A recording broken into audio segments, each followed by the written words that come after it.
कनिका हा सामाजिक आशयाचा भयपट आहे। आता सामाजिक आशयाचा भयपट हा काय प्रकार आहे असं विचारा। भयपटामध्ये बहुतांश वेळ खून का बदला, रिवेंज वगैरे असं असतं। तसंच काहीसा भाग इथे आहे, पण त्या सगळ्या गोष्टीला एक सामाजिक जाणीवेचं भान आहे आणि एकूणच सोशल मेसेज द्यायचा त्यांनी एक प्रयत्न केला आहे। त्यामुळे सगळ्या गोष्टी नेहमी रामसे किंवा रामूच्या भयपटांमध्ये असतात, म्हणजे अर्थात भूत वगळता। तेवढे हास्यास्पद इथे निश्चित नाहीत, कारण भयपट म्हटल्यावर हिचकॉक ते मनोज नाईट श्यामलन असा प्रवास आपल्या मनात सुरू होतो। पण हा सिनेमा त्यातल्याच कुठल्या तरी एका धूसर सीमारेषेवर घडताना आपल्याला दिसतो। या सिनेमाची गोष्ट सुरू होते त्यावेळी पुरस्कार विजेते डॉक्टर कौशिक प्रधान म्हणजे शरद पोंक्षे यांचं भाषण सुरू असतं। अत्यंत प्रतिकूल परिस्थितीतून शिकून डॉक्टर झालेल्या कौशिकची प्रॅक्टिस जोमात सुरू आहे। भूतप्रेत अशी अंधश्रद्धा न बाळगणारा असा हा डॉक्टर आहे। त्याचं हॉस्पिटलही आता नावारूपाला आलंय, पण त्याच्या बंगल्यातला वॉचमन ज्यावेळी नोकरी सोडून जातो त्यावेळी त्याचा नोकर सांगतो की अपरात्री हा वॉचमन आरडाओरड करतो। त्याच्या बंगल्यात सुरू झालेल्या पॅरानॉर्मल ॲक्टिव्हिटीजबद्दल त्याला पुसटशी कल्पना नसते। ज्यावेळी त्याचा साक्षात्कार होतो त्यावेळी कोणीही त्या डॉक्टर कौशिक प्रधानवर विश्वास ठेवत नाही। त्याच्यासोबतच्या अमेरिकेतून आलेल्या डॉक्टर सचिनलाही हे आभास विभ्रमाचे खेळ सुरू होतात आणि त्यानंतर मात्र खूनसत्र सुरू होतं। हे खूनसत्र का होतं, नेमकं काय कारण आहे, कनिका या लहान मुलीचा या सगळ्याशी काय नेमका संबंध आहे, नेमकं हे प्रकरण आहे तरी काय? खरं तर त्या सगळ्यांची उत्तरं म्हणजे कनिका आहे। पुष्कर मनोहर या नव्या दिग्दर्शकाने जो प्रयत्न केला तो वेगळा आहे, कारण भयपटातून सामाजिक संदेश देणारा सिनेमा।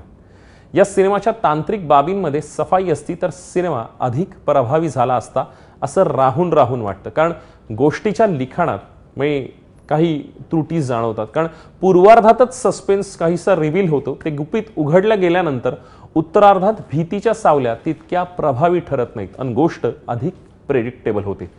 पुष्कर मनोहरने कोणताही अनुभव नसताना हा सिनेमा करण्याचं केलेलं धाडस, अर्थात धाडस म्हणतोय त्या दृष्टीने टाकलेलं पहिलं पाऊल निश्चित महत्त्वाचं आहे, पण या पुढील वाटचालीत तांत्रिक बारकावे आणि गोष्टीचा प्रवास या गोष्टींकडे अधिक सजगपणे डोळसपणे पाहण्याची गरज आहे। याची जाणीव हा सिनेमा संपल्यानंतर पुष्करला निश्चितपणे झाली असेल। ज्यांना कनिका भेटते दिसते त्यांचा वैद्यकीय क्षेत्राशी संबंध आहे, मग सुरुवातीला ती चौकीदाराला का दिसते हे मात्र काही केल्या कळत नाही।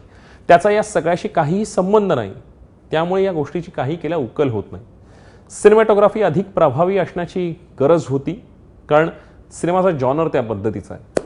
या सगळ्या गोष्टींमध्ये समोर दिसणाऱ्या काचेच्या फ्रेममधील प्रतिबिंब, शूटिंगच्या वेळी नेमकं काय काय मागे सुरू असेल याचे साक्षी पुरावे प्रेक्षकांना देण्याची काहीच गरज नाही आणि VFXचा खेळ अधिक प्रभावी करता आला असता तर तो इम्पॅक्ट जास्त अधिक रंगतदार झाला असता, गोष्टीला एका वेगळ्या उंचीवर नेता आलं असतं। अमेय नरे आणि साजन पटेलचा बॅकग्राऊंड स्कोर हा बिट्स अँड पीसेसमध्ये सिनेमाला पुरेसा झालाय। काही ठिकाणी तो खूपच लाऊड वाटतो।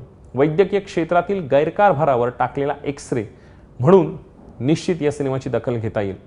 शरद पोंक्षेंचा दमदार अभिनय हा या सिनेमाची खरं तर जमेची बाजू म्हणता येईल। त्याचं व्यक्त होणं, त्याची संवाद फेक सारं काही चमकदार, त्याच्या खरं तर व्यक्तिरेखेला दोन धार दुधारी येते।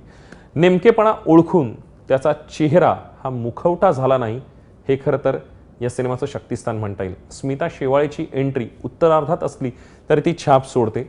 आजपर्यंतच्या तिच्या कारकिर्दीतील तिला काहीतरी देऊन गेलेली व्यक्तिरेखा म्हणून या सिनेमाकडे पाहता येईल। चैत्राली गुप्तेने अत्यंत संयतपणे काम केलेलं आहे।